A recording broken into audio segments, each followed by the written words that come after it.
Я приветствую вас, дорогие друзья, уважаемые гости и подписчики моего канала. Всем большое спасибо за то, что этим вечером присоединяетесь к трансляции с Игорем Мосейчуком. Он на связи. Игорь Владимирович, приветствую вас. Приветствую вас, Александр, приветствую наших уважаемых зрителей. Друзья, всем большое спасибо, что подписываетесь, лайкаете, подписывайтесь на Телеграм, подписывайтесь здесь обязательно, потому что, знаем, YouTube подписывает, любит наши подсанкционные каналы, а Игорь Владимирович не исключение, поэтому давайте держаться вместе и не терять друг друга. Это такой призыв в самом начале. Ну и, как всегда, прямой эфир это означает, что ваши вопросы, они обязательно прозвучат, ваши самые интересные мысли, конечно, будут прокомментированы. Это можно сделать очень просто. В сообществе YouTube анонс нашей встречи традиционно, абсолютно открыто. Там уже люди оставляют свои вопросы. Также клуб, закрытый клуб зрителей Шелеста. Оттуда вопросы прозвучат обязательно. Естественно, чат трансляции подключим. Ну и возможность, если есть такая возможность, потому что сейчас мир очень и очень фрагментирован, но это QR-код, это можно вывести прямо на экран свое мнение, свой текстом, вот то, что вы думаете. Все как всегда в нашем эфире. Ну и опрос сегодняшнего нашего с вами разговора, Игорь Владимирович, звучит следующим образом. Я традиционно вначале попрошу, чтобы вы ответили. Значит, как объяснить то, что сегодня в Одессе ТЦКшников и ментов жестко приняли? Ну, объяснить. Давайте попробуем объяснить, исходя из той информации, которую мы на состояние и по состоянию на текущий момент имеем. Варианты. Не поделились. Не с того пытались стрясти. Ну, какой-то уважаемый человек, да, 30 тысяч долларов, некоторые говорят 50, то есть тут данные разнятся. Значит, следующий вариант. Власть просто пытается реабилитироваться всячески за Голосеевского стрелка.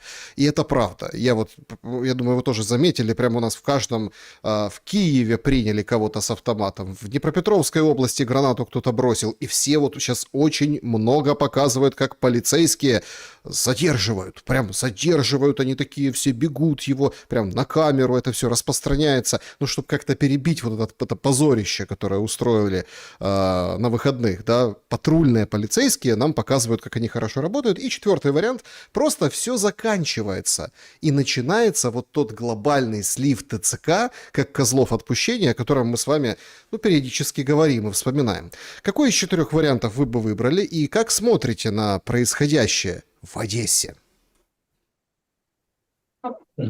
Во-первых, Александр, я бы выбрал второй вариант. Не тот клиент попался.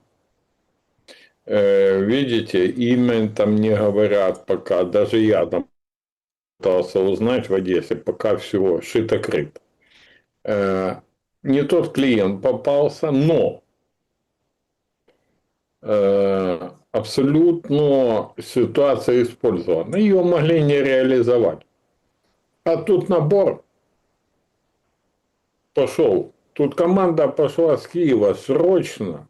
Вот такие, если есть у кого-то громкие дела, оружие, боеприпасы, вымогательство, ну, всех туда надо переключить ситуацию действительно с Голосеевым. И третий вариант тоже имеет место, что ТЦК сливают, все заканчивается. Не война, к сожалению, заканчивается, но именно ТЦК заканчивается. Как я и говорил, их сольют. Их всех сольют. Во-первых, если вы смотрели видео с Одессы, да, вот что люди записывали, то вы слышали, как их называют люди. Обычные люди, которые мимо едут и снимают. К ним отношение приблизительно такое, как к полицаям во время Второй мировой войны. Вот я думаю, что эти три варианта уже заговорили за офис, там какой-то офис, который будет заниматься мобилизацией, ну, перекрасить хотят кого-то. Кого-то сольют, кого-то перекрасят. Вот. Ну и плюс мы понимаем, что сейчас могут произойти такие резкие события, особенно осенью, как они нам там, ну, поют, и Зеленский, и Буданов, там, Вот. Что надо негатив сбрасывать. Ну, я так понимаю. Вот его и сбрасывают. На самом деле, что показала одесская история? Знали ли о том, что эти подонки Людового с ТЦК в Одессе этим занимаются? Знали. Конечно, знали. У них там участковый в подручниках, ну, в подручных. Его тоже приняли, участковый, обычный участковый. Помните, мы с вами когда-то касались там темы полиции, говорили, вот эти полицейские, нормальная же была советская система, когда человек знал, кто живет, кто чем дышит, Слушайте, так они никуда не делись, просто работают они там, где надо. Они вычисляли с его помощью в том числе, а кто у кого есть тридцаточка или полтинничек долларов, $1000, кто нормальный такой, при денежке. Платежеспособный. Так и за ним следили, выслеживали. Они не ходили там, не там хватали бомжей. Это конкретные товарищи, которые занимались конкретными вещами. Это уже за время Великой войны только в Одессе. Это третья схема уже. Третья. ТЦКшная. Первая, мы помним, самая первая вообще в стране, это Борисов, которого так никто и не осудил. Уже прошло 4 года с виллами и офисами в Испании. Вторая, это задержана тоже довольно недавно бандейка, которая действовала под прикрытием общественной организации «Украина – це мати». Продавали это ксивы в организацию, а их типа не трогала ТСК. Ну и это самых жирных выбирали.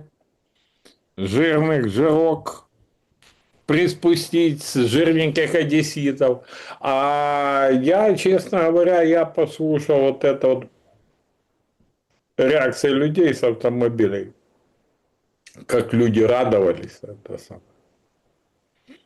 И я четко понимаю, что этим подонкам некуда будет деваться. Им еще эти деньги, 30-очки, 50-очки, как-то прожить надо. Потому что по настроениям одесситов можно и перо под ребро получить. Можно. Вот. И получают, Игорь Владимирович. И получают, да. Получают и крепко получают. Хорошо. Да. Сейчас на самом деле мы у такого, на самом момента истины в отношении мобилизации, куда дальше повернет. Исходя из того, что Зеленский впрямую нагадил Трампу в ботинки, а ботинки это старые закадычные друзья, или там такие родители, люди в возрасте, когда снятся ботинки, да, значит, Виткову и Кушнеру, это непосредственно их родня, да, самого-самого, да и самого-самого-самого говорит, слушай, мне твои гарантии не подходят. Значит, во-первых, это им надо, пускай они приезжают, переговорщики. И ты так сидишь и думаешь, слушай, это ж, наверное, у них бомбят разную инфраструктуру, люди гибнут, они солдат отправляют, денег нет, ходят с протянутой рукой, дроны там собирают китайских комплектующих. Это у них, наверное, 7 лет не было выборов в стране. Это у них проблема. Понимаете? А это нет, это им надо, потому что в Москве они побывали, по секундчиков поели, ситуацию знают, а в Киеве ни разу не были. Да и Трамп через 2,5 года, какая цена твоим гарантиям? Очень резкий и дерзкий выпад Зеленского, останется ли он без ответа? Давайте по порядку. Смотрите, Зеленский окрылен тем, что Трамп таки ввязался, его таки втянули в иранскую историю, он уже потирает руки, он уже пан горы, как говорят, он уже все. Он уже может говорить, это им нужно, 90 миллиардов он считает у него в кармане уже, Орбана нету, все это самое. Он считает, что все по его. Но меня в этой всей истории, я имею в виду, Трамп, семья, друзья Трампа, с одной стороны, и Зеленский, зеленые гниды с другой стороны, меня в этой истории интересует другой вопрос. Изначально я знал, что Трамп Зеленскую ненавидит. Но почему не было предпринято никаких действий в рамках закона? По первое, 2 года сегодня как уже нелегитимный. Ну, 2 года. Ну, этого никто не замечает. Ладно, глобалисты не замечают. Но почему Трамп этого не видит? Второе. Коррупция процветает. Сегодняшнее решение суда по Шурме – это красота ж просто. Это ж менеджер один из выдающихся, которого, правда, взяли, выгнали за то, что крысятничал с Запорожстали, с директора. А этот самый Зеленский с Ермаком подобрали, потому что считали, он им поможет воевать. Вы помните, это до большой войны с этим, с Метинвестом, с Ахметовым, Новинским. Вот. И они взяли этого парня, великого менеджера. Страна утопает в коррупции, воруют американские деньги, воруют все, реакции нет. Поэтому я не исключаю, что и тут оботрутся и пойдут дальше. Ну, так вот. Вот так вот. К сожалению, вот так вот. Все надежды, которые мы, люди здравые, которые хотят остановить войну, которые хотят навести порядок в стране, которые хотят этих хапуг зеленых к уголовной ответственности привлечь. Мы все надеялись, что Трамп поставит на место зеленых. Но он не то, что не поставил его на место, то есть а его место на параше в тюрьме. Он ничего не сделал вообще, понимаете? То есть какая-то новое, но этот уже чуть ли не в лицо сыт ему этими заявлениями. Им надо. То он на коленях ползал, дайте, помогите, а ты силушку почувствовал. Так а откуда силушка-то, Игорь Владимирович? В лагере глобалистов праздник. А он там явно не последний. Хоть и не первый, понятно. Вот. Публично иногда его, конечно, как таран, отправляют и все, но кукловоды это другие, мы же понимаем. Праздник из 2 частей. Во-первых, прежде всего, удалось Трампа втянуть с помощью Израиля в войну в Персидском заливе. Выйти он оттуда не может. Теряет рейтинг, теряет баллы, теряет сторонников, мага раскалывается, то и все. Они добились, своего частично. И второй момент – это поражение Орбана. Это, опять же, был удар по Трампу. По Трампу и трампистам.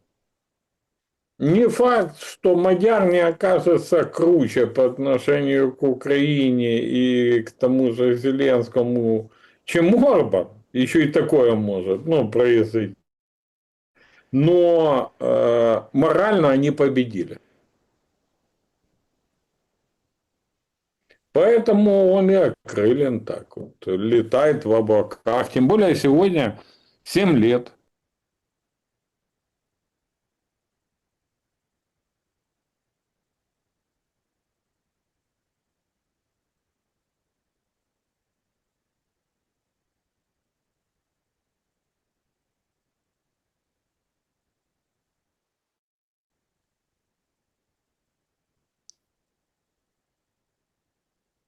Так,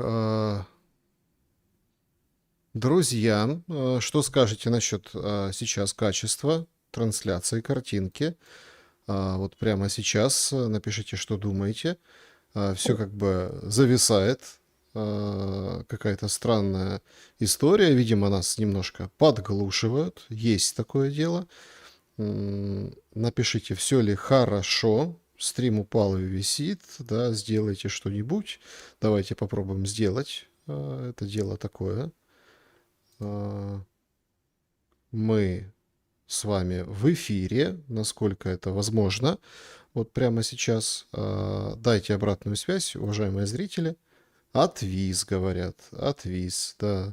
Значит, реклама, тут реклама, ну, кто-то рекламу, кто-то, скажем так, хорошо. Кто-то говорит хорошо, кто-то говорит висят, да. Значит, не работает, работает. В общем, понеслась, да. Пускай вы что-то скажите, Игорь Владимирович, люди пишут, говорят, непонятная история. Я перезашел Я в стрим. тут, Да, Игорь Владимирович, тут мы семилетку только начали обсуждать, в любом случае. да, давайте пройдемте по семилетке, так называемой. Ну, прежде всего, 73% нашего волелюбного народа привели этого Вову артиста в первый кабинет страны за руку. Я сразу скажу, что я был на этих выборах, был на участке, взял ручку и благополучно вычеркнул обоих. Что позволяет мне по сегодняшний день утром в зеркало смотреть спокойно на себя и детям своим в глаза, потому что были искушения, но я решил, что между двух сортов субстанции лучше не выбирать. Но это что касается меня. Я ни в коем случае не осуждаю людей, которые проголосовали за Зеленского. Знаете почему? Потому что в большинстве своем люди, проголосовавшие за Зеленского, голосовали за мир. Голосовали за то, что он обещал остановить войну, принести мир на украинскую землю. Сделал все наоборот. Все, он мог предотвратить войну, он ее не предотвратил. Он мог на переговорах остановить войну, он этого не сделал. І вообще страну садків вишневих коло хати превратил в зеленый концлагерь.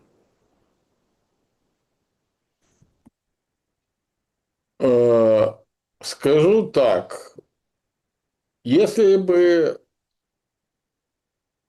сейчас вернуться в 19-й, я бы сделал все, чтобы эта ситуация не повторилась.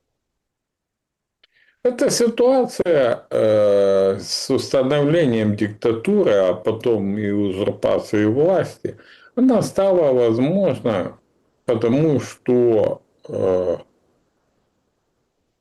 политики, в первую очередь, наверное, тот же Порошенко, они дали возможность Зеленскому распустить парламент 8-го созыва. И, соответственно, сформировать монобольшинство под себя.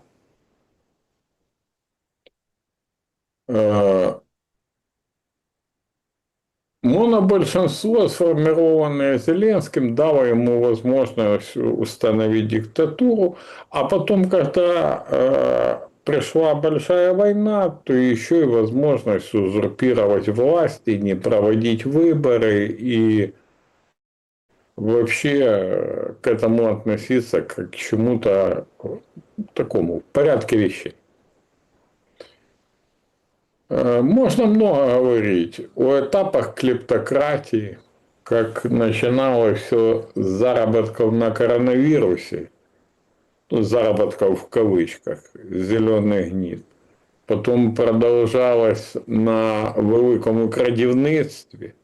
Ну, а в войне уже ж гипер пошли, и цифры, и все на свете. Говорить можно много. Вопрос другой. Я вот хочу задать его людям, которые осознали, что совершили ошибку там в 19-м. Людям, которые не голосовали за него и вообще за войну.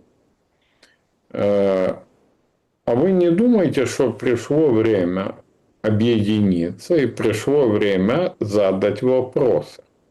Пока еще хоть что-то этот парень Криворосский оставил от нашей страны.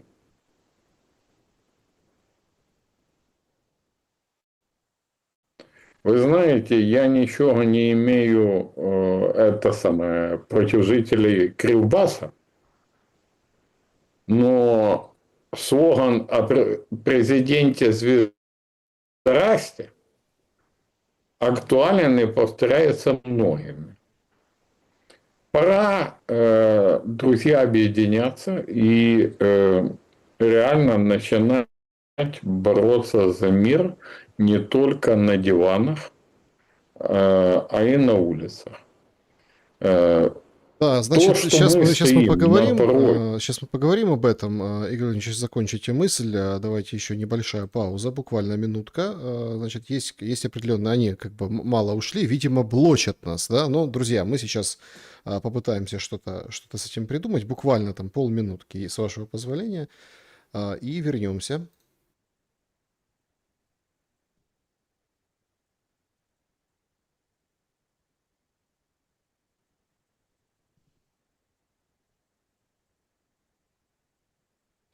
Так, друзья, значит, мы снова вместе. Видите, какая-то история, что-то нас блочат, скажем так, или какая-то есть определенная у кого-то нехорошая задача, чтобы нас видно, слышно не было, но мы все преодолеем. Видите, не зря это я сглазил, Игорь Владимирович, мне кажется, что каналы подсанкционные, что вот это вот все, это вот я накаркал, знаете.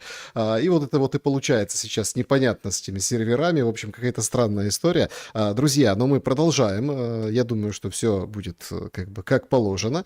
Говорили мы, вы так о Кривбасе говорили, да, немножко там о Донбассе. Ребята, обратную связь жду от вас, напишите, плюсики поставьте, если все хорошо, если все нормально. Да, вот пишет рука Кремля, все дела, то есть понятно, да. Так, вроде все норм, слышно и видно хорошо, наконец-то, да, значит, зависаем, не зависаем, отлично, полетели. Будем надеяться, что как бы уже в третий раз уже ничего не будет, скажем так, страшного. Но бывает всякое, друзья. В любом случае, давайте как бы терпимее будем друг к другу. Во-первых, есть повод, да, почему вот так это все происходит с нашими каналами, почему забивается голос. Да, Вы про Кривбас не закончили мысль, да, но я с вами сразу хочу дальше поговорить и подискутировать. Вот Донбасс, да. У меня чувство, которое меня разрывает изнутри, как уроженца Донбасса, как долгое время жителя Донбасса, да. Нью-Йорк Таймс публикует материал и говорит о том, что Донниленд, прям, смотрите, это не как полушутка, но типа серьезно. То есть переговорщики от Украины предлагали переговорщикам от Америки, когда у них там зависали неделями во Флориде, там в Майами приезжали, в гольф-полях, говорят, давайте мы сделаем из украинской части Донбасса Донниленд. Даже с помощью чата GPT написали гимн, флаг зелено-золотой. Ну, типа, зелено понятно почему, потому что у нас зеленизм, а золотой, ну, это же любимый цвет Трампа. И там вот этот Донниленд по принципу Монако, собственно, будет функционировать, будет большая прачечная, нулевые ставки доходов, в общем, все можно заводить. Вы представляете? А мне если честно, стыдно. Вот, понимаете, мы думали, что они там действительно о чем-то договариваются, что они там ездят, что-то решают, что-то какие-то там предложения, слушают американцев, а они там тупо дурковали, Игорь Владимирович. Смотрите, все намного сложнее. Все намного сложнее. Дело в том, что это люди все, без родины и флага, так сказать, которым фиолетово, как будет называться, Дониленд, так Дониленд, зелено-золотой флаг, так зелено-золотой. Да хоть про трейдерастов в гимне петь будут. Все равно, абы прачечна была. Прачечна их не все. Поэтому я смотрю на эту историю с другой стороны. Они предлагали продать часть Украины, сделать там, ну, не будет там русских, не будет там это, таких украинцев там не будет. Это раз. Во-вторых, это ж наши предлагали. Это же не означает, что с этим согласились. Потому что это миллиарды инвестиций. А вот наши любят ходить с такими сумасшедшими проектами. Вы обратили, да, внимание по миру, да? И вы нам бабло, мы вам Дониленд. Понимаете? Вот Ну и так всё. подождите, Родину продают. стойте, так и в отношении людей, которые натерпелись и которые, простите, уже сколько лет вот это все терпят, с Какие 2014 люди? года. Какие люди? Ну, те люди, которые там 200 тысяч, которые не хотят в Россию, и мы не можем взять и просто уйти. Какие люди? Какие люди после миллиона, которые загнали в гроб, когда могли войну не допустить, потом остановить? Какие люди? У них кровавые черти в глазах зеленых бегают. Понимаете? Люди. Их не интересуют люди. Это для пафоса. Когда надо оправдать что-то, продолжение войны, то мы о людях уходить не будут. Когда надо будет, опять же будем за людей. У меня, кстати, вопрос. Мы тут вспоминали этот Ростика Шурму, да? У меня вопрос. Зеленский часто бывает в Германии, дружит с Мерцем, и Мерц постоянно обещает, угрожает украинских мужчин выдавать, депортировать, помогать, да, там. Блин, давайте с Ростислава мы начнем. Тем более основания есть. Суд избрал предварительное. Вот, все. Покажите. Дело в том, что законченные барыги при власти, и они абсолютно меняться никто не собирается, власть отдавать не собирается, выборы проводить не собираются. Им, сгорит страна, пускай горит. Сколько можно будем руководить, сколько можно будем сжигать, использовать ресурсы, сопротивляться, терять. Ну, потом поедем, будем в экзиле кем-то. Я видел это уже в истории Украины. Сначала была Центральная Рада, которую разогнал гетьман Скоропадский. Потом была директория, которая свергла Скоропадского. Потом директорию разогнал Петлюра. Потом просрал, извиняюсь, все, были атаманы. А потом те, кто выжил из этих прекрасных в кавычках людей, пили кофе по Берлинам, Парижам там, и другим венам и просили у друг друга прощения. А в Украине грабили храмы и хлеб забирали у крестьян. Это ж было. Ну, так сейчас это, в принципе, похоже и происходит. Так, а я об этом и говорю, что такие же прекрасные люди также ж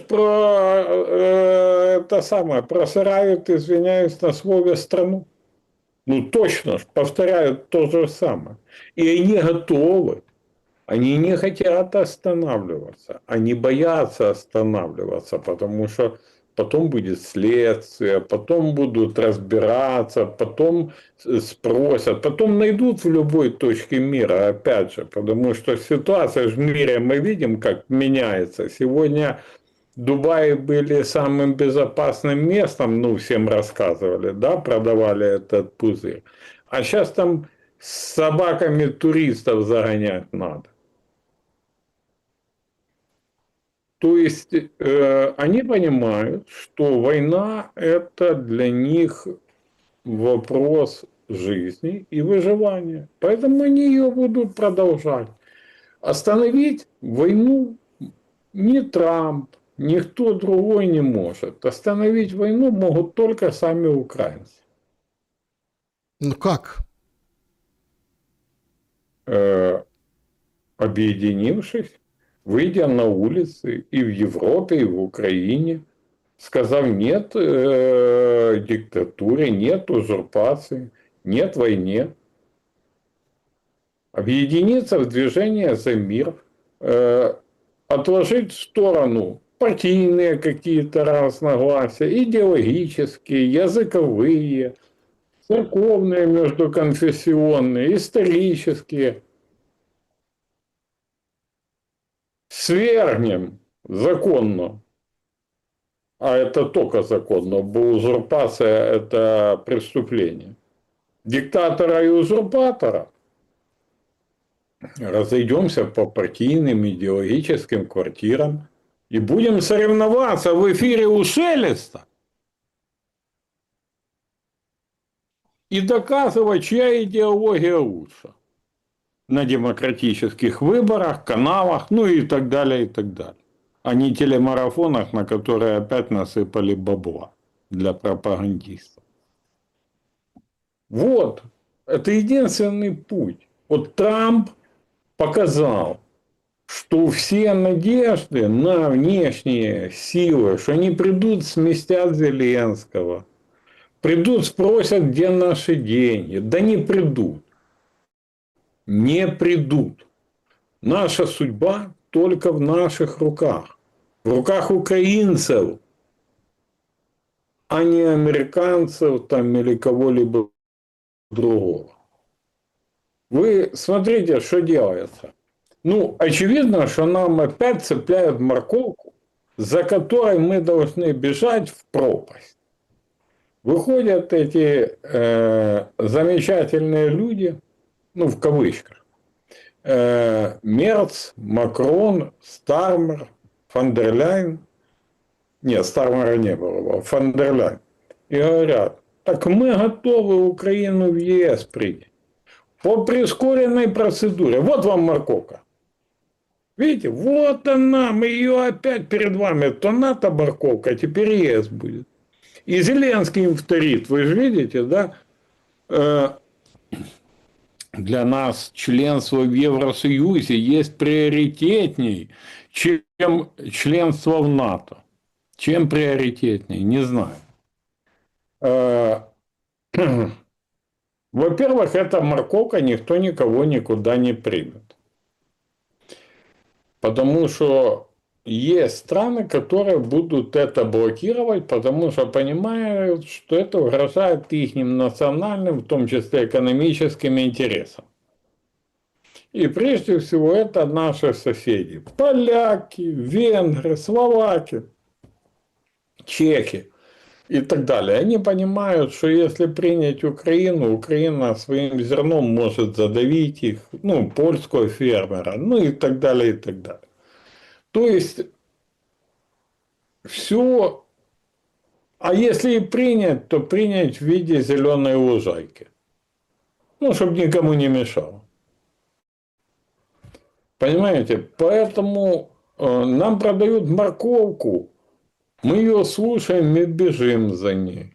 А я предлагаю остановиться, объединиться и выйти и сказать нет войне. Если тысячи, десятки тысяч, сотни тысяч людей по всему миру, украинцы выйдут и скажут нет войне, нет диктатуре, нет узурпатору, очень быстро все закончится. А мы ждем, вот пописал в лицо Трампу Зеленский сегодня, ну, этим выражением, что это им надо, ну, Кушнеру и Виткофу. И мы ждем, а будет ли Трамп сносить Зеленскую или не будет? Зеленский, у него все нормально. Вокруг него идет борьба подковерная за контроль над потоками. Рубятся одни и другие. Вы видели, как рубятся Гетманцев с этим, с Федоровым? Ну, реально же рубятся. Бабло делят от игрового бизнеса и от продажи закупок дронов. Понимаете, вот реально, бабло делят.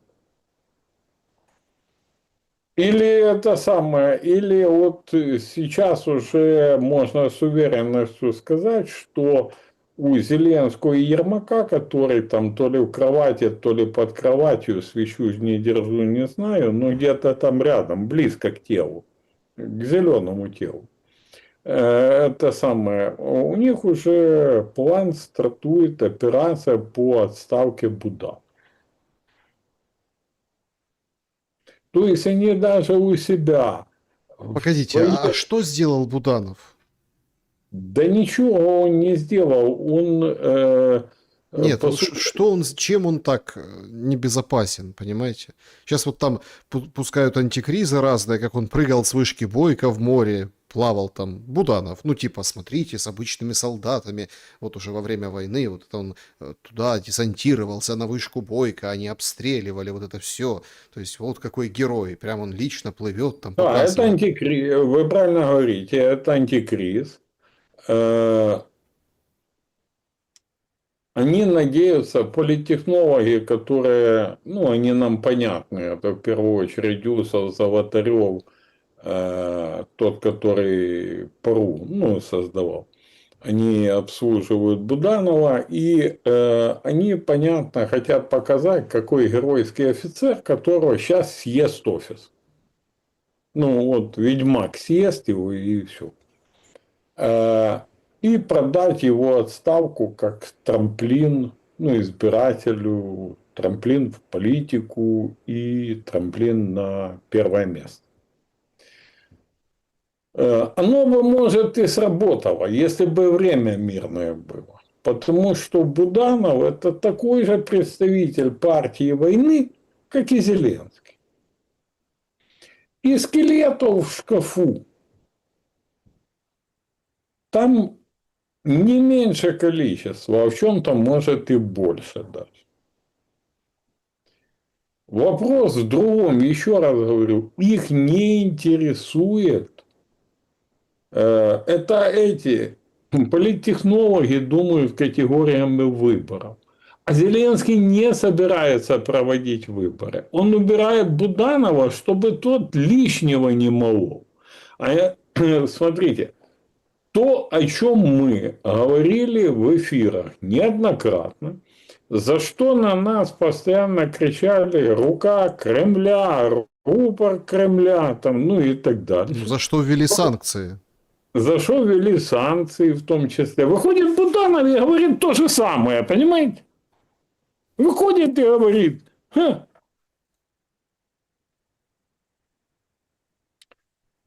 нету у нас никакого оборонпрома. Все мы привозим, ну и собираем, и то не тут. А Зеленский день назад говорил, продавал камевояжеров там по Ближнему Востоку, понимаете? Вообще удивительно с этим историей. У меня такое впечатление, что у некоторых есть особенность просматривать наши с вами, Александр, эфиры, а потом вроде бы ничего не случилось, выдавать за свои идеи. Ну, вы видели этого Клименко? Кадровик идти колотить. Говорит, то, что полгода назад мы обсуждали у Александра, и там кто-то критиковал, ну, кто-то это самое, кто-то поддерживал. Он выходит и слово в слово говорит. Говорит, надо всех полицейских через фронт прогнать. А чего ж не прогнали 5 лет? Ухилянты в форме ходят.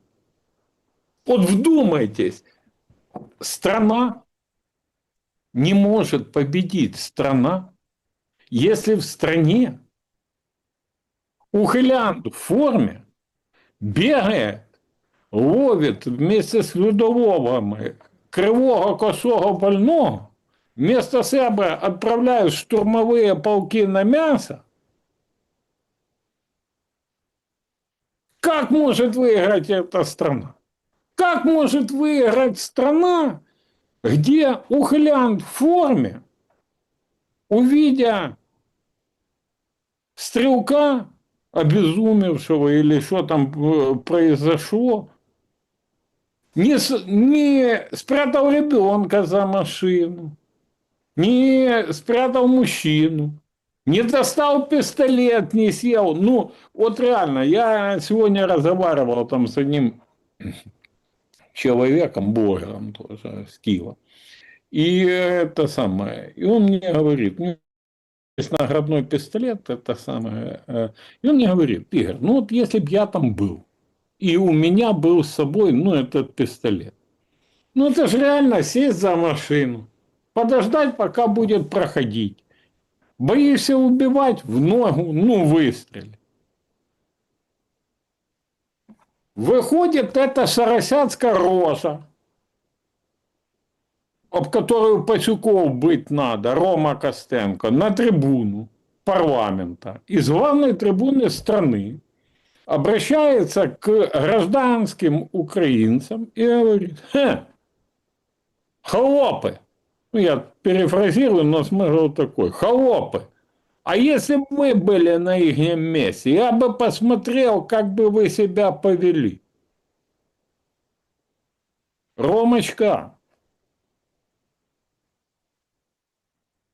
этим ухилянтам в полицейской форме гражданские украинцы, мы все вместе зарплату платим в виде налогов. Вот платим налоги, им зарплату. Нет, ну смотрите, ну их же судят сейчас, этих полицейских. Мы их, да сейчас дойдем, мы их наняли, чтобы они защищали гражданских людей. А вы собрали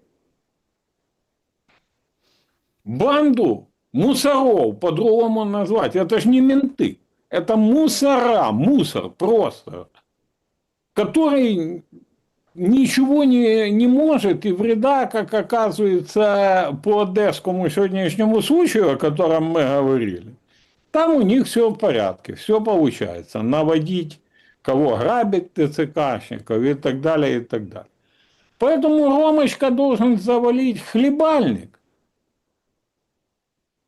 Потому що український народ скоро таких, як він, буде гнати із саними тряпками і сраними мертвами, із парламента в тому числі. Потому, ну, додуматься, сказать людям, а что бы вы делали на их месте? Так и люди не на их месте. Люди не нанимались защищать гражданское. А они нанимались. Они за это деньги получали, присягу принимали. Очень интересный момент. Там же судят двоих. Одного мужчину и одну женщину сегодня. Ну, мужчина, ему нечем крыть, он там говорит, вот на меня вышел, я там, как бы... Ну, они, понятно, там выучили, что там занимал на местности, позицию. Ну, с мужиком все понятно. Его отправили на 60 суток под арест. То есть над ними прям публичный процесс, понимаете? То есть это же тоже очень важно. Сейчас надо, система спасает свою шкуру, как может. Но вот девушка полицейская, она говорит, я вообще как бы там, ну, 20 лет условно в полиции. Я вообще, говорит, в штабе работаю, ну, там в каком-то РОВД, как там называются, то есть, ну, в общем, в конторе. Но 60% некомплект патрульных, и нас вот это вот по очереди на такие дежурства, собственно, отправляют, потому что зарплату надо платить, и надо как бы... Нет 60% дефицита кадров. И она говорит, я вообще ничего, я прошла метров 30, услышала спиной выстрел, обернулась и не видела противника, начала заниматься, я не могла там ребенка как бы оттащить, я там ничего, я пистолет не успевала достать, ничего. То есть, ну вот начала оправдываться. Оправдываться, ну, как бы достаточно... К ней-то претензии какие, да? Потому что этот же здоровый лось с бодикамерой, весь мир это увидел. Он ей дает планшет, говорит, возьми, за аптечкой сходи. И она идет за аптечкой. И звучат эти выстрелы, когда вот эти как сайгаки поскакали мусора, в общем-то, эти остались лежать. Ну и, в общем, откуда весь этот сыр-бор и замес? Смотрите, тут очень нужно понять. Вот сейчас из этих двоих будут делать реально козлов отпущения. Начальник департамента полиции ушел картинно, геройски сняв шляпу. Зеленский говорит, протоколы безопасности. Видосики всякие, где вот задержание, тут, чтобы люди чувствовали себя в безопасности. Но от этого позора уже не отмыться. Все прекрасно видят, что эти люди, они не на фронте. И сегодня, вот, например, показали в тот же город Киев, кстати, полицейские без ТЦКшника вяжут мужика. Люди уже выходят и как бы откровенно толкаются с полицейскими, только с полицейскими. Может, это воришка какой-то, а нет, все равно не выходят. То есть у нас разлом произошел на этой почве уже. И они пытаются его сшить, залатать и каким-то образом, ну, вот это все реформировать. Но уже не получится. И уже нужно думать какие-то стратегические вещи с их позиции или с другой позиции. Государство повернулось задницей в момент острой опасности. Как это государство этот эпизод переживет? Александр, ну действительно, эти события – это приговор государству. Это приговор всем нам, потому что мы терпим эту правопохоронную систему. Ну, реально. Два момента. Значит, по женщине. Там действительно к ней не насколько много вопросов, как к этому лосю, да, бегающему. И она сказала очень интересную вещь, и я прошу на нее обратить внимание. 60% некомплект. Нету людей служить. Хотите, открою вам тайну? До этого происшествия люди ломились и продавали места в полиции. Устроить человека в полиции стоило денег. Почему? Потому что это бронирование от участия в войне. Да. Тупо бронь. Поэтому и не комплект. Если бы брали это самое, был бы комплект. Понимаете? А также ж продавать надо, очередь надо. Создать систему, кассу открыть. Второе. По наказанию. Ну, система, вы абсолютно правы, система пытается любыми путями себя сохранить. Любыми путями. Красивое содержание, гранаты, боеприпасы, Одесса ТЦК. Я думаю, мы еще увидим ряд. Жуков ушел, но остался советником. Двух руководителей департаментов патрульной полиции уволили. Ну, уволили. Этот самый. Дальше никакой ответственности нет. Ответственность должна быть от самого верха. Главмусор Игорь Клименко должен пойти в отставку.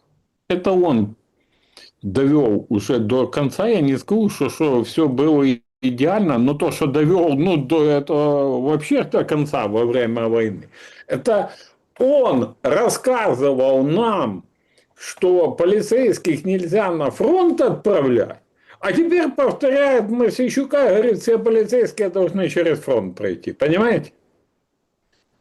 Он должен уйти, должна быть политическая и юридическая ответственность. Не может такого быть. А они сохраняют систему. Система построена на коррупции, на участии в бусификации, на запугивании людей и так далее. Но система дала сбой, вооруженный человек, расстреливающих обычных гражданских украинцев, и убегают. Сегодня очень знаковый день, праздник просто. Дружба отремонтировалась. Слушайте, была такая вся поломанная российскими обстрелами, а сегодня раз и отремонтировалась. Но тут Видно, Владимир Александрович сам со сварочным аппаратом стоял. Но тут вы понимаете, какая страшная вещь. Дружба-то отремонтировалась, а что по ней пойдет? Вот какой интересный, скажем, поворот обретает эта история. Значит, Зеленский говорит, я открываю дружбу. Мы не знаем, попадут, может, еще снаряды, и, может, еще что-то будет, но мы свое обязательство выполнили, поэтому давайте денежки уже, давайте быстрее, 90 миллиардов. Но Путин делает ход конем. Значит, он не качает туда, как контракты, понятно, будут выполняться, законтрактованная нефть. Но дружбу под прокачку казахской нефти, там, другого поставщика с 1 мая отрезают, а казахская нефть по этой дружбе попадает напрямую в Германию на один из определенных заводов нефтеперерабатывающих, и в 2 землях немецких 90% машин ездят на бензине, который из этой нефти. И тут возникает главный вопрос. На фоне Ормуза, который так и не разблокирован, сейчас там непонятно куда кто-то перемещается. Вот мы сейчас во время прямого эфира получаем новости, что в Пакистан вроде поехал Венс. А Уитков и Кушнер отправляются в Вашингтон к Трампу. То есть вроде не в Пакистане они едут. Что касается иранцев, там вообще непонятно, будут ли переговоры, потому что все очень на тоненькую. И риторика такая достаточно сильная. Те начинают как бы закрывать пролив со своей стороны, а другие с другой стороны. И в этот момент, Игорь Владимирович, тут понимаешь, что дружба, она критически важна. Но риторика Европы против России, угрозы там обменами ударов, вот эта вся эскалация, это раз. А 2, это Зеленский, который тут хотел торгануть, но что-то как-то вот мало получается. Тем более, что в России, в российской стороне четко видят, что, ребята, а как это вы, получается, прокачиваете нефть, получаете деньги, Украина получает за транзит копеечку, а с этой копеечки убивают российских солдат. Короче, очень запутанная и интересная история, которую Гордиев узел, который, кажется, с 1 мая Путин хочет разрубить. Но это, конечно, если верить Reuters. Смотрите, я думаю, что идет конкуренция между Казахстаном и Россией. Все понимают, что российская нефть и российский газ – это еще инструмент политики, а не только энергоресурс. Усилить свое влияние в Германии, понимаете, да, это совершенно понятный для меня понятный вопрос. со стороны Путина. Тут другая история. Еще ж подождите. Еще мы Мадяра не увидели. Во всем обличии и всей красе. Он уже натыкал Вове нашему. И я думаю, это еще начало только. А если обратить внимание, сколько раз за время своего этого выступления он сказал, я с ним не знаком и не встречался, то это прямой намек, что он зашкварен в Венгрии. И так как это разговор после выборов, да, ну, проходит, то, я думаю, делались измерения. Не зря Орбан делал ставку на антизеленую, да, пропаганду. И не зря Мадяр не вылазил в поддержку. Даже тех же ощадовских, типа ощадовских денег. Говорит, ну, будем разбираться, будем смотреть. Я запросил материалы следствия. И не все так просто. И понятно, что Казахстан отруливает во многих вопросах в сторону сотрудничества с Соединенными Штатами Америки. Там заходят много инвесторов, американцев. Понятно, что такая веха ограничивает. Хотите инвестировать, инвестируйте, но определяем мы тут. Но России же выгодно свою нефть продавать. Тут даже с этой точки зрения. А не казахскую. А использовать риторику, что там Зеленский что-то получает или еще что-то. Во-первых, это будет стимулировать европейцев принуждать Зеленского к миру с Россией. Во-вторых, это деньги. Опять же, вот и все. Да, друзья, давайте подведем итоги опроса. Сегодня у нас такой, конечно, немножко смазанный эфир получился в серединке. Ну, ничего страшного. Я думаю, что главное наладилось все, и нас видно, слышно, и все хорошо. Общение наше с вами будет плодотворным, и это принципиально важно. Так, значит, итак, итоги. Как объяснить то, что сегодня в Одессе ТЦКшников и ментов жестко приняли?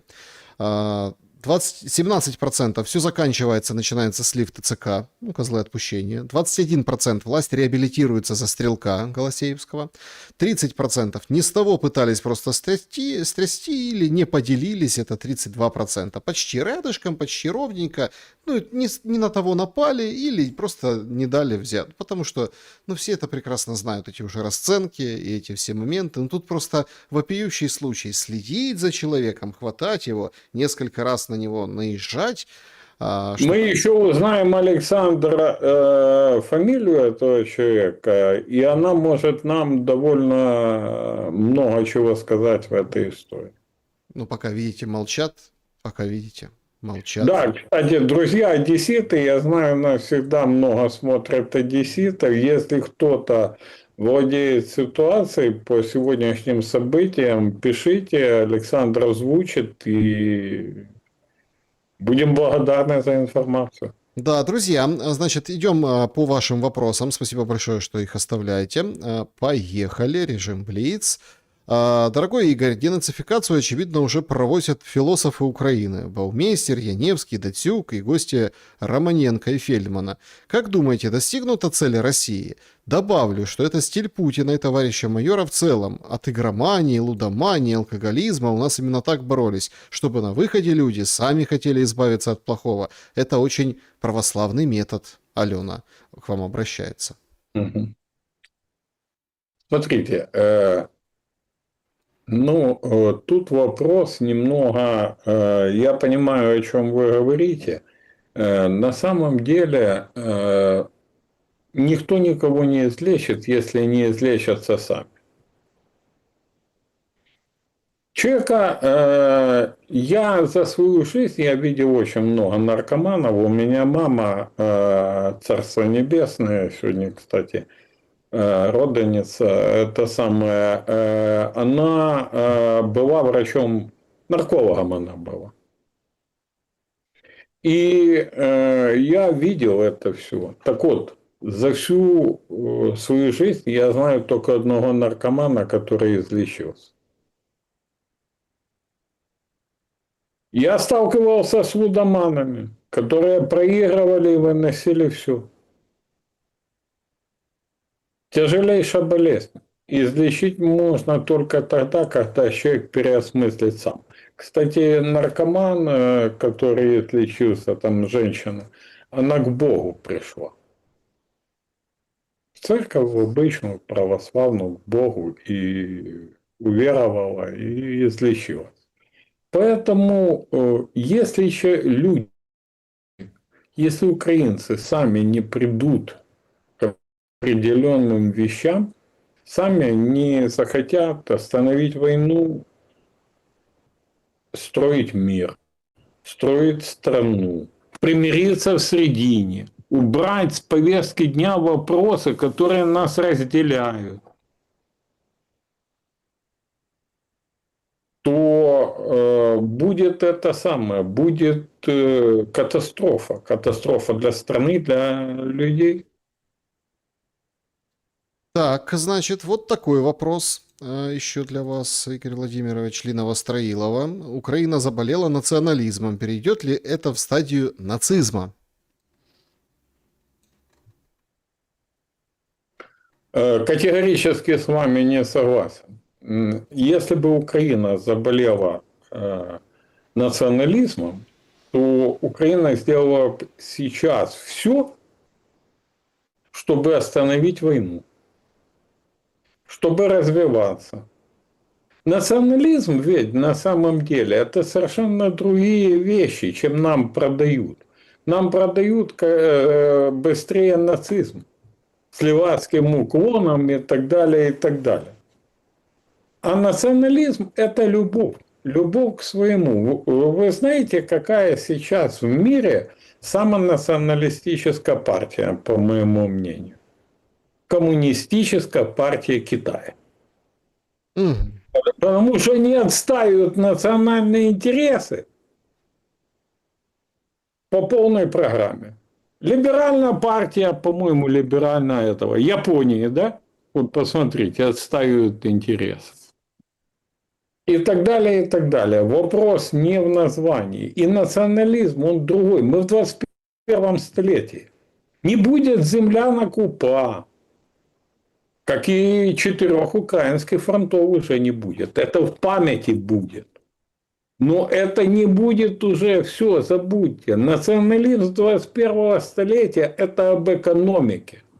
Это о тарифах, налогах, о отстаивании национальных интересов, защите производителя, продвижении производителя, инноваций. Это не о языке. Актуально, язык был актуален в XIX веке, когда было создано науковое товариство просвіта имени Тараса Григорьевича Шевченко. А в 21-м, когда научник появился, который переводит, а транслейт Гугла носятся все вот украинцы по Европе и язык учить не хотят, понимаете? Ну да, и искусственный интеллект, который может в режиме онлайн просто это делать. Да, Да, то то есть, есть... просто у нас в стране смешали коней, людей, комах и все на свете. Так, значит, вот такой вопрос, Игорь Владимирович. День-два назад пишет Тони Шибаев, что на «Маяке» вы сказали, что Путин собирается уходить. Откуда у вас такая информация? Нет у меня, вы не поняли, нет у меня такой информации. Но, друзья, эликсир вечной жизни не придумал никто. И рано или поздно уйдем все мы. И я, и Путин, и еще кто-то. Я не говорю, что надо ждать смерти.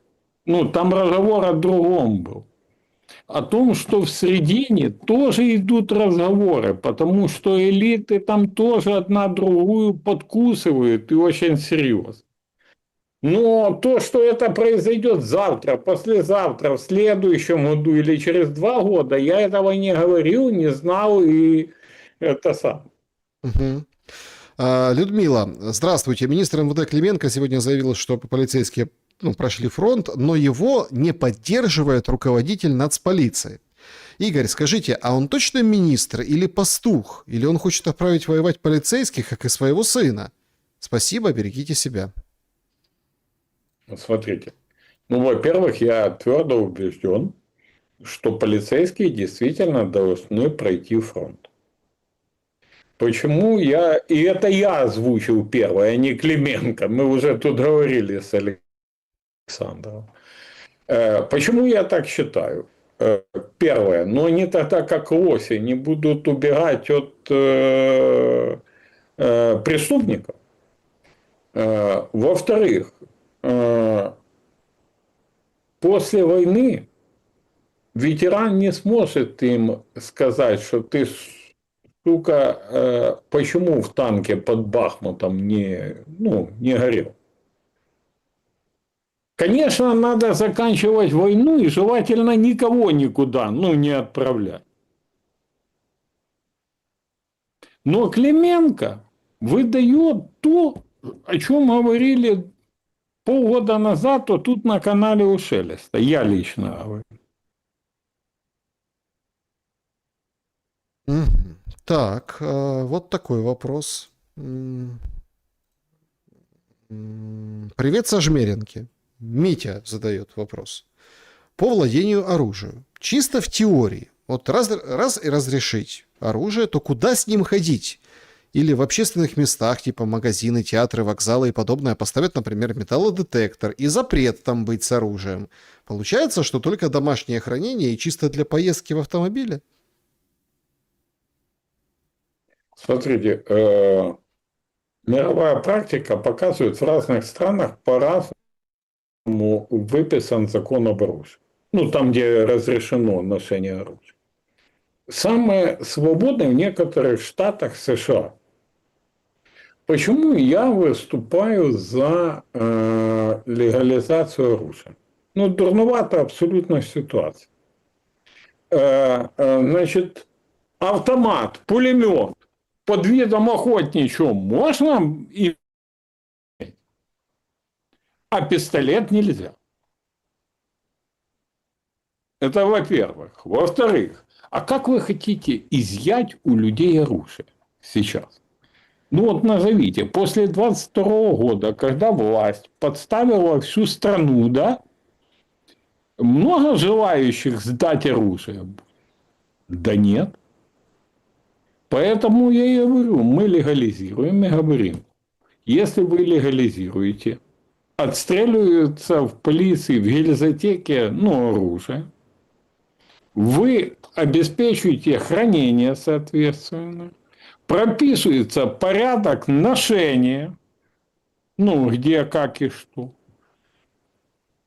И тогда легализируют. Одновременно поднимается уголовная ответственность максимально за хранение нелегала.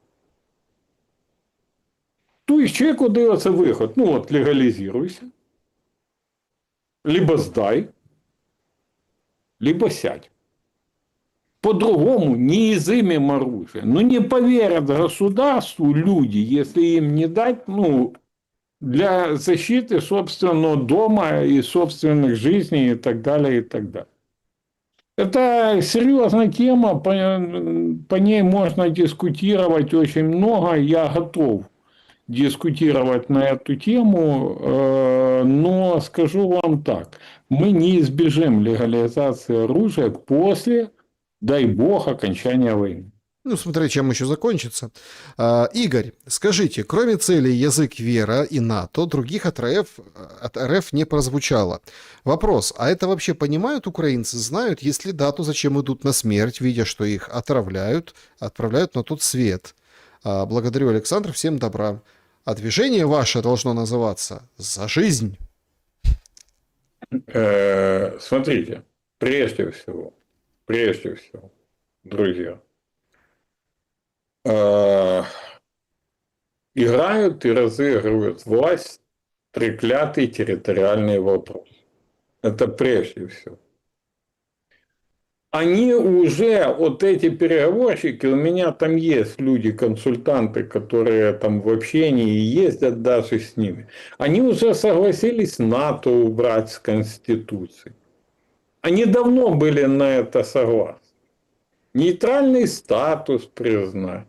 Язык отмотать. Про церковь вообще Буданов уже выступил тоже как избирательная кампания.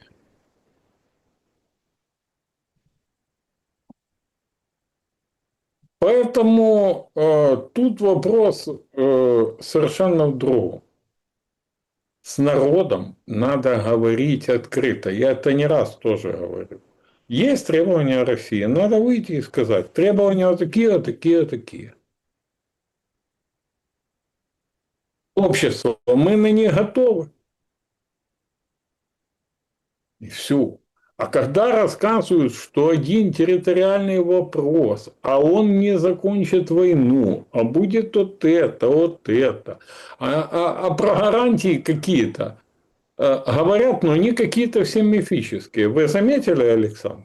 Ну, гарантии от тех, от этих. А на практике какие гарантии? О чем вы договорились? Я скажу так, по моей инсайдерской информации с переговорной группы с нашей стороны, точно договорились по военным деталям. Как останавливать огонь, когда политически, договорятся. Как разводить войска. Как сохранять режим прекращения огня. Ну и так далее, и так далее. Все. Но нету политического решения. Военные договорились.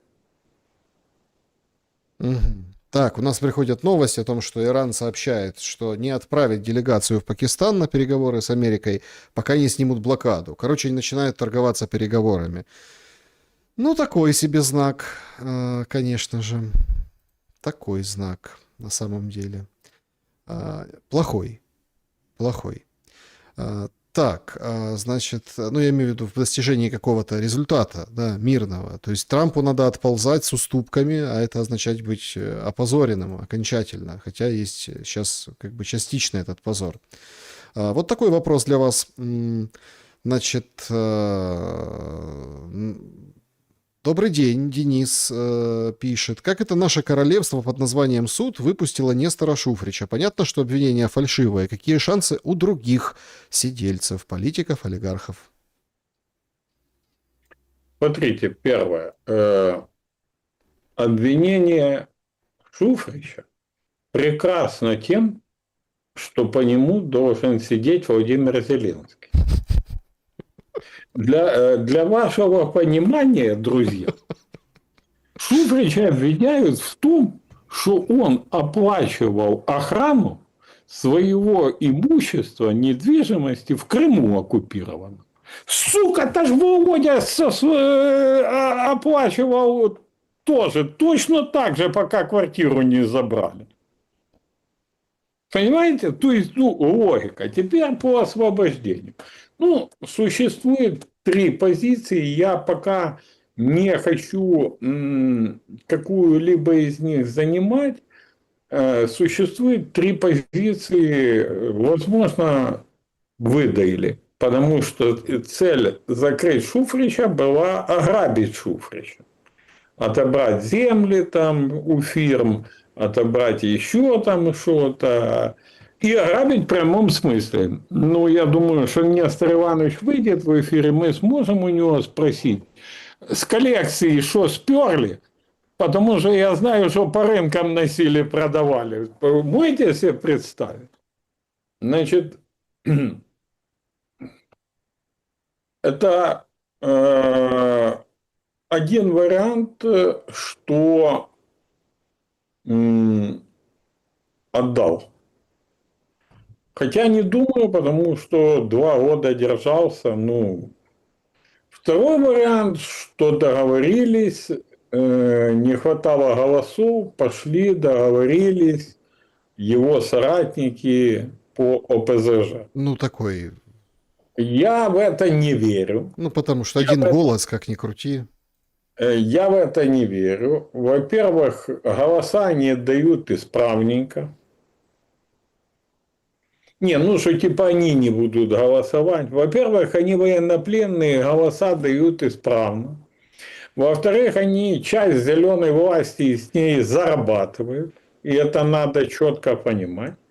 А в-третьих, многие говорят, что вообще Левочкин, Бойко имеют отношение к посадке Нестора.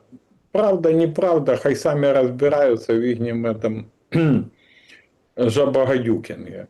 Но я точно знаю, что когда собирали деньги на заставу Шуфричу, то с этой публики, я имею в виду там Левочкина, Бойко, никто не дал ни копейки. Ну и существует третья версия. Мы поймем скоро ее. Это версия, что все-таки где-то что-то наближается и может быть развязка. Почему? Потому что судьи – это такие юридические животные. Ну, я себя политическим считаю, это чтобы судьи не обиделись там до конца. Но это такие юридические животные, которые первые нюхом чуют, что приближаются какие-то изменения. Скоро, я думаю, мы это поймем, это все покажет. Вот такие три версии по Нестору. И опять же будет показательно, заговорит он сейчас. Я там понимаю, у него сейчас там семейные вопросы, поэтому, ну, какое-то время, ну, надо. Вот. И поймем, что дальше будет происходить. Да, значит, переходим в чат трансляции. Давайте сюда еще заглянем немного, да, и здесь пообщаемся. Вопросы для вас. Вот такой, например. В СМИ на муниципальном форуме Путин сказал, что Украина просто думает над формой, как лучше отдать Донбасс. Что вы об этом думаете? Ну,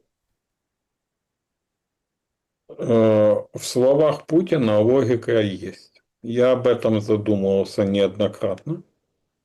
И я думаю, что Зеленский пришел к выводу следующему, что мы будем воевать до осени, поэтому они о осени говорят.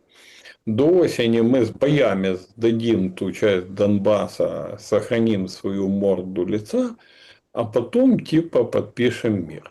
Ну, во-первых, я не уверен, что основное, и, кстати, то, что сейчас на фронте происходит, подтверждает мои слова, что основным направлением будет Славян-Купенск, наступление весенне-летнего России. А Сумы? Суммы чуть ли не в полукольце. Ну, сейчас нет. Запорожье, Орехов и вот околица. Ситуация на других участках тоже не совсем. Зачем наступать на славянский Краматорск, где действительно еще до зеленых построены, ну, серьезный укрепрайон? А вот тут такая реакция от Егора. А военные никогда не пойдут против Зели, потому что он их кормит. Прокомментируйте. Военные тоже люди, погибать не хотят. И все будет зависеть от развития событий. Сегодня не пойдут, завтра пойдут. Вот и все. Мгм. Правда, что 11 миллионов украинцев вошли в ЕС без всякого Зеленского? Кто вплавь, а кто ногами? Задает вопрос. Стефанка. Стефанка, правда. Не в ЕС, правда, в западные страны, будем говорить так. Западные и другие, там часть в Азии наших соотечественников.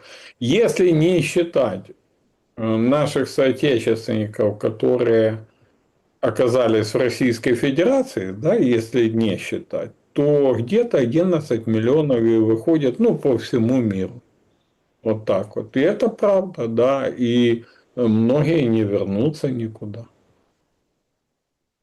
Вот вопрос Игорю. 10 самолетов Ту-160, 19 Ту-95 порезали. Искусственный интеллект говорит, что в ценах 2025 года это 5-7 ярдов долларов. А потом вдруг 11 продали России. Почему не продали все? Или не все порезали? Смотрите, расскажу вам. Это схема господина Бакая. Игорь Бакай был такой руководитель нефтегаза, который договорился о том, чтобы отдать наше вооружение, наши вот эти самолеты, там, ракеты, часть, за долги за газ Российской Федерации.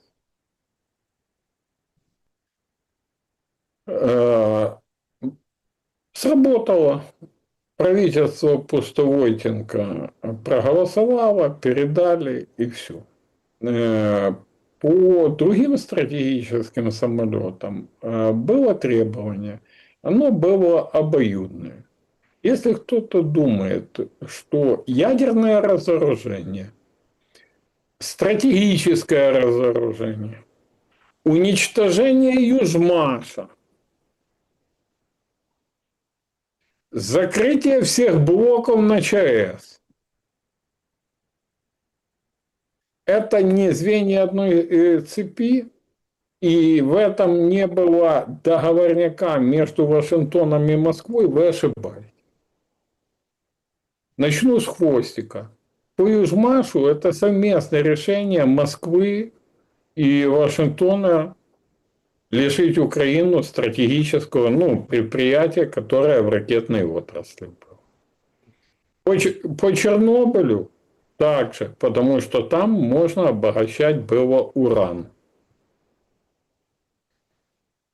Там все блоки демонтированы, вывезены. Когда некоторые недоэксперты, которые перед тем, как что-то говорить в интернет, не заглядывают, говорят, что перезапустить ЧАЭС, ее нельзя перезапустить. Там все вывезено, демонтировано. Понимаете? Стратегически тоже настаивали пилить то, что говорим. Ну и условием, что Украину признают страны мира после провозглашения независимости, это был безъядерный статус. Все. А ныне те, кто кричат про ядерное оружие, как Зеленский любит через день ворнякать, то это враги или агенты. Так, значит, вот такой вопрос. Какой исторический строй на Украине? Рабовладельческий сейчас? Крепатство 100%. Крепостничество. Не рабовладельческий, но крепостнический, Да, наверное, да. точно. Вячеслав, вопрос. Не думаете ли вы, что идея раздать оружие – повод вооружить ТЦК, а у них будет оправдание применения, они будут говорить, у ухилянта было? Смотрите, ношение оружия должно быть прописано в отдельном законе.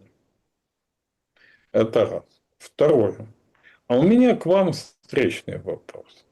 Иду я, у мене в сумке, в чехле находится автомат Калашникова. Сайга, карабин Сайга. Зарегистрированный, все. И тут на меня нападают якісь 3 мудака без опознавательных знаков, удостоверений и в балаклавах. Я в целях самообороны прострелю им ноги. Как думаете, я прав или не прав? Прав.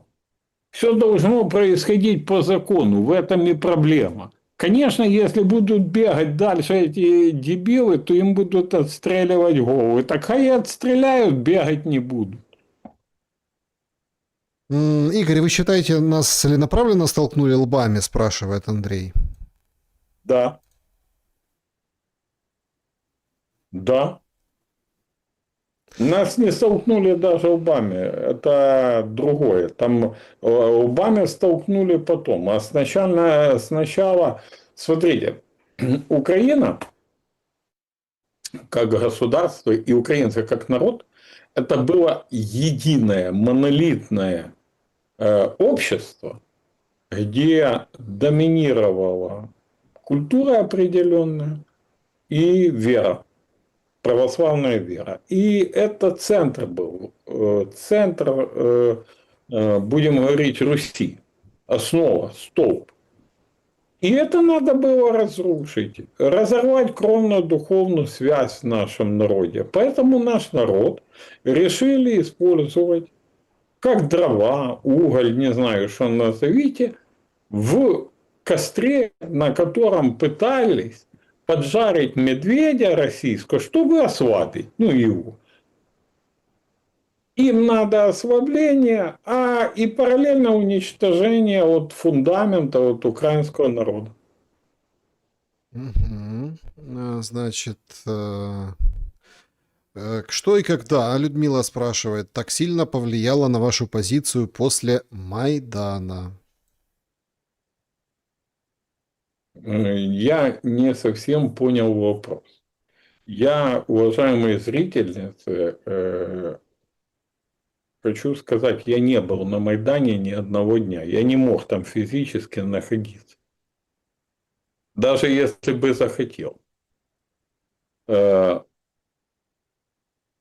Поэтому я не понимаю, что вы имеете. Больше добавьте, расширьте вопрос, я отвечу без вопроса.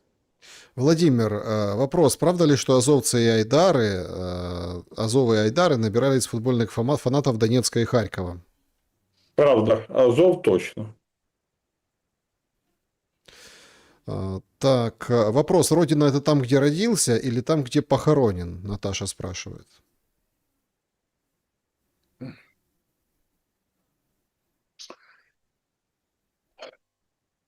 У меня есть любимый писатель, я часто о нем говорю. Николай Васильевич Гоголь, мой великий земляк, народился в 30 километрах от моего родного города Лобны. И я часто слушаю споры. Русский писатель, украинский писатель. К сведению обоих спорящих сторон, Николай Васильевич Гоголь своей душенькой называл Италию. И именно в Риме были написаны «Мертвые души». Поэтому где пригодился и где комфортно? Это человек. Одному комфортно там, где родился, второй переехал там в другой город, третий в третьем. Ну, то есть по-разному бывает. Я знаю многих людей, которые, как вот нам постоянно рассказывали в школе историю только о Ломоносове, да, который там шел учиться. А я знаю десятки таких историй, когда из глухих сел в нашей Украине, из глухих регионов, люди умом и наукой достигали, потом ставали известными учеными, режиссерами, ну, известными людьми. Так, друзья, всем большое спасибо за то, что сегодня побывали на нашем эфире. Игорь Владимирович, спасибо большое за время и мысли. Спасибо вам, Александр. Друзья, поддержите канал Александра, поддержите лайком, репостом, комментарием. Подпиской обязательно, потому что диверсии продолжаются, как вы видели и во время эфира. Если есть возможность донатом, и будет вам счастье, и будет всем нам мир. И будем жить, друзья. Берегите себя, добра и света.